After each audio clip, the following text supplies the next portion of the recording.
শেষ ঠিকানা যদি ৩.৫ হাত মাটি হয়, তাহলে কিসের এত ক্ষমতার দাপট? সত্যি ভাই, অসাধারণ একটা ভিডিওটা না দেখলে হয়তো অনেক কিছু মিস করবেন। সুতরাং ভিডিওটা চলুন দেখে আসি। ভোর ৫টায় মৃত্যু, সকাল ৬টায় জানিয়ে দেওয়া হবে মাইকে, ৮টায় শেষ গোসল করানো হবে, ৯টায় তোমাকে নতুন কাপড়ে সাজানো হবে, জোহরের নামাজের পরে তোমার আলিশান বাড়ি থেকে বের করে নিয়ে যাওয়া হবে, ২টায় তোমার জানাজার নামাজ পড়ানো হবে, ২:৩০টায় তোমাকে কবরে নামিয়ে ফেলা হবে। মাটি দেওয়া শেষ হয়ে গেলে কেউ তোমার জন্য দোয়া করবে, আর কেউ চলেও আসবে। এই তো জীবনের শেষ আয়োজন। তো কিসের এত অহংকার, কিসের এত ক্ষমতার দাপট? হ্যাঁ, ক্ষমতা কারোর জন্য চিরস্থায়ী নয়।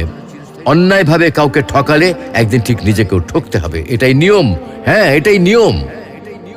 ভোরের সূর্যোদয়ের আলোতে যে পৃথিবী আলোকিত হয়, সন্ধ্যার সূর্যাস্তে তা আবার হারিয়ে যেত দেখি। অসত্য দিয়ে সত্যকে কখনো ঢেকে রাখা যায় না। সত্যি ভাই, অসাধারণ একটা ভিডিওটা না দেখলে হয়তো অনেক কিছু মিস করবেন। সুতরাং ভিডিওটা চলুন দেখে আসি। আচ্ছা, আপনি কত বছর বাঁচবেন? ৬০ বছর? কি কম হয়ে গেল? আচ্ছা, বড় যে ৭০ না হয় ৭৫ বছর। আর যদি খুব লাকি হন তাহলে ৮০ অথবা তার একটু বেশি। টিক টিক করে কিন্তু সেকেন্ড সময় চলে যাচ্ছে, আর টুক করে হাতে জমে থাকা সব সেকেন্ড শেষ হয়ে যাবে একদিন। একজন মানুষের কাছে যখন কয়েকশো কোটি টাকা থাকে, তখন তাকে টাকার বিলাসিতা মানায়। যার কাছে কয়েকশো টাকা আছে, তাকে কিন্তু টাকার বিলাসিতা মানায় না। আপনার আয়ু যদি কয়েক হাজার বছর হতো, তাহলেই সময়ের বিলাসিতা আপনাকে মানাতো।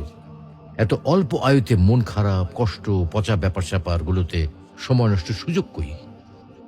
তার চেয়ে বরং ফ্যামিলিকে সময় দিন, ভালো বই পড়ুন, টুক করে বেরিয়ে আসুন চমৎকার কোনো জায়গা থেকে। রাত জেগে আকাশ দেখুন, ভোরের সূর্যোদয় দেখুন, সন্ধ্যায় পাখিরা কিভাবে ঘরে ফেরে সেটা দেখুন, নদীর ঢেউ অনুভব করুন। একটু ভাবুন, আজকের এই দিনটা যদি আপনার অথবা আমার শেষ দিন হয়, তাহলে আপনার আমার পরিবারের কালকে কি হবে? অবশ্যই আল্লাহ দেখবেন, কিন্তু এই পরিবার আর নিজের জন্য যে এত সময় নষ্ট করছি, তার কি হবে? তো আসুন আমরা নিজ ধর্ম পালনের মাধ্যমে সৃষ্টিকর্তাকে রাজি ও খুশি করি। হয়তোবা আজকের দিনটাতে সফল না হলেও পরকালীন জীবন সফল হতে পারে।